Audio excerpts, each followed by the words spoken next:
I'm Michaela Carson. In today's 3 Minute Thursday, we're going to talk about how your rough draft is supposed to be roughed.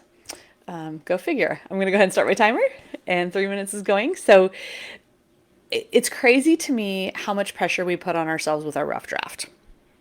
And it ends up tripping us up. Too often we expect our rough draft to be polished or perfect. And the truth is, a rough draft is supposed to be rough. That's why it's called a rough draft. It's supposed to be messy. It's a brain dump. It's you getting your ideas out without overthinking them. So today I want to break down the chaos of a rough draft and how that makes you a stronger writer. First of all, your rough draft is really for your eyes only. It is not something, speaking for myself, I would never show my rough draft to another person because I know it's bad. I know it's not good. I use the same verb over and over again. I use the same sentence structure. It's literally just getting the thoughts out on paper. It's not meant to be pretty. It's meant to exist. So once you get those ideas out of your head and onto paper, then you can start figuring it out. One of the lies of the enemy I want to shut down right now is that if your rough draft is bad, it means you're a bad writer. It does not. Again, it's rough on purpose. It's just taking the ideas that God's putting in your head, getting them out on paper so that you don't lose them. And then you fine tune, and your writing comes out actually as you revise and edit. That's where your skill as a writer comes out. It doesn't come out in the first draft, the rough draft. And I do think there's a difference between a rough draft and a first draft. The rough draft is the raw material. It's that brain dump, the stream of consciousness writing. There's no editing in it generally. I do edit a little bit as I go. That's just personality. It's not, but it's still not good.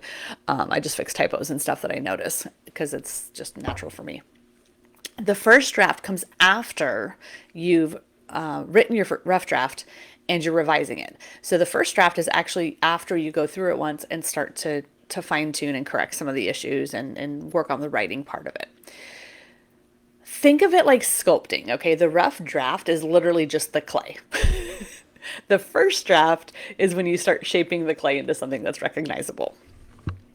So I don't know of any artist who's going to be like, look at my lump of clay, because they know it doesn't have any value yet. It hasn't done the work.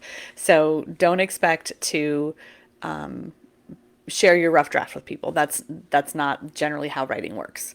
The magic happens in the revision.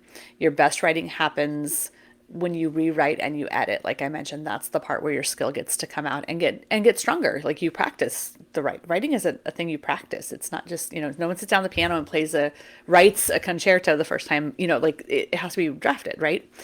So if you get stuck in perfectionism, what I want you to do is say, I can fix this later, but I cannot fix a blank page. That's going to push you through when you start to feel like it's not good enough or whatever. You can always say, oh, my timer was muted, but it just went off. You can always tell yourself, I will fix this later. Give yourself permission to write badly. Know that it's okay. That is the normal, and that no one's going to see the mess but you. All right? That's your 3 Minute Thursday. Let your rough draft be rough. Don't hold yourself too hard, too judged by the quality of your rough draft, because it's not the best that you have. If you are feeling stuck in this, go ahead and drop a comment down there and let me know if you need something to help you push through, if you want to do a strategy call. We haven't done that yet.